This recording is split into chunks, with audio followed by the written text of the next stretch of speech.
Hello বন্ধুরা, সবাই কেমন আছো? সবাই নিশ্চয়ই খুব ভালো আছো।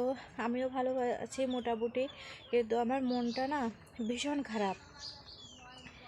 কারণ আমার ফোনটা কালকে চুরি গেছে। আর কিভাবে গেছে আমি তোমাদের কে বলি, একটা বলতে পারো একটা সতর্ক করার কথা। উম, যে এটা যেন আমার সাথে ঘটেছে আর যেন কারোর সাথে না ঘটে, এই জন্যই আমি বলছি। নয়তো এভাবে কিন্তু আমি কখনো ক্যামেরার সামনে এসে কথা বলিনি। জানি না কিভাবে বলবো তোমাদের সাথে, তবুও বলছি যে কালকেরে সকাল 9:30-10টা নাগাদ আমি রান্না করছিলাম। এই দেখো এইখানটা এইখানটা আমি রান্না করছিলাম। তো রান্না শেষে যখন আমি বেরিয়ে গেছি এখান থেকে, তখন আমার ফোনটা বাইরে খাটের পরে রেখেছিলাম আমাদের। এই দেখো এইখানটা এইখানটা আমার ফোনটা রেখেছিলাম। এইখানে ফোনটা রেখে 2 মিনিটের জন্য আমি কলে গেছিলাম। 2 মিনিটের জন্য আমি কলে গেছিলাম। কলটা ওই যে আমাদের কল। এবার ওইখানে গিয়ে আমি মাত্র 2 মিনিট ভিতরে ছিল। এই 2 মিনিটের ভিতর আমার ফোনটা হাওয়া চুরি করে নিয়ে গেছে।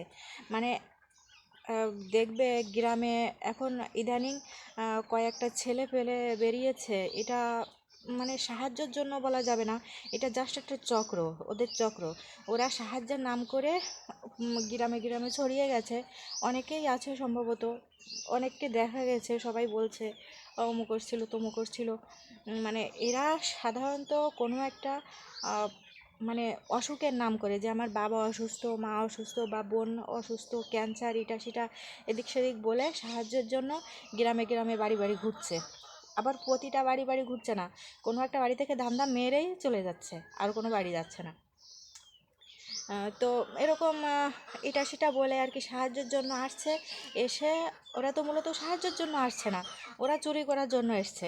এইখানে এই যে খাটের উপরে ওইখানে ঘোরাঘুরি করছিল।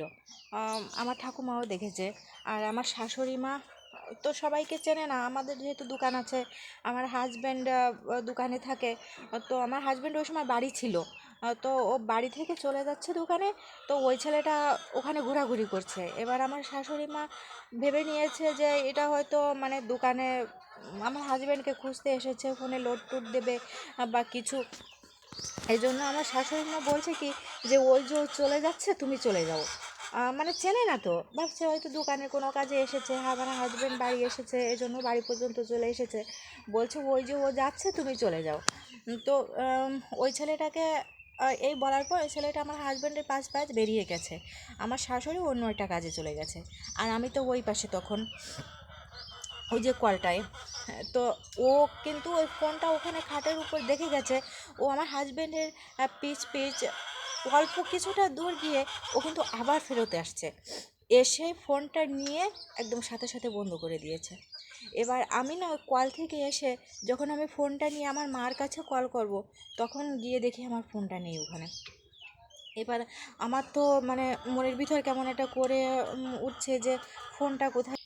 এবার আমি যেখানে যেখানে ফোন রাখি, ওই খাটের উপর বা আমাদের রান্নাঘর যেটা, এই যে এই রান্নাঘরটায় বা এই যে এই রান্নাঘরের ওই তক্তার উপর যেখানটায় যেখানটায় আমি ফোন রাখি, আমার ঘরে রুমে, সেইখানটায় কিন্তু আমার দেখা হয়ে গেছে যে আমি কোথায় ফোনটা রেখেছি, কিন্তু আমি কোথাও ফোনটা পাচ্ছি না। তখন ভাবলাম যে ও এসেছিলো তো বাড়ি, মাঝে মাঝে ফোনটা নিয়ে দোকানে চলে যায়, হয়তো বা দোকানে নিয়ে চলে গেছে ফোনটা। তো আমি কি করলাম, আমার কাকি শাশুড়ি ফোন দিয়ে আমার ফোনে কল করি, কিন্তু যখনই কল করি তখনই ফোনটা আর লাগছে না, ফোনটা সুইচ অফ বলছে।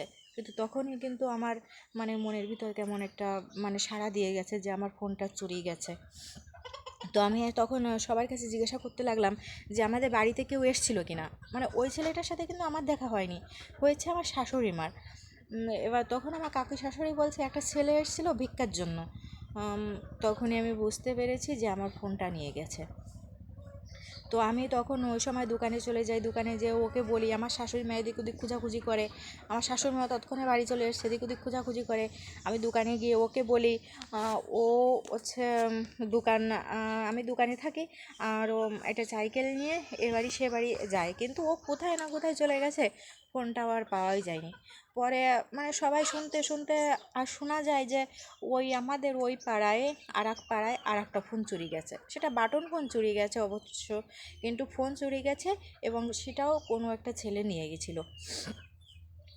তারপর আরও শোনা যাচ্ছে টুকিটাকি যে এরা মূলত সাহায্যের নাম করে আসছে, কিন্তু এমন এমন বাড়ি আছে যে কিছু না কিছু নিয়ে গেছে, সাহায্য নেয়নি, সাহায্য দাও বলে আসছে কিন্তু সাহায্য নেয়নি, চলে গেছে, একবারই আসছে তো আর দুই বাড়ি যায়নি, পরে আবার একবারই গেছে আর দুই তিন বাড়ি যায়নি, এরকমভাবে ওরা চলছে।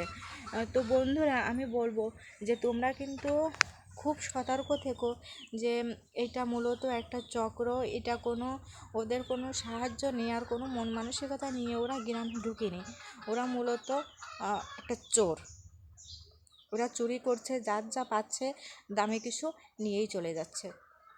আর আমার বেশি মন খারাপ হচ্ছে যে ওরকম ফোন, অন্য ফোন নিয়ে যাক, আমার আমার ওই ফোনটা আমার বাবার ছিল, আমার বাবা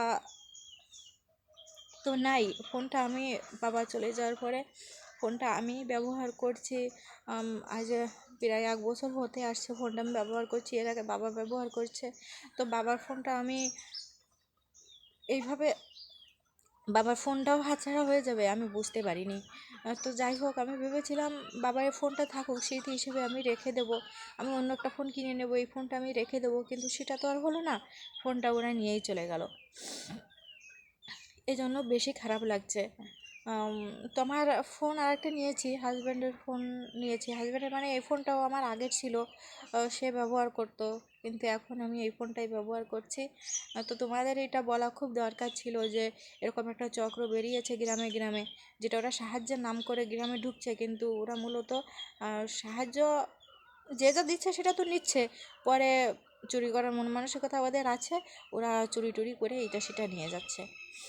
তো বন্ধুরা সবাই সতর্ক থেকো, আমার এটুকুই বলার ছিল তোমাদের, আমি বলে দিয়েছি। তো ভালো থেকো সবাই।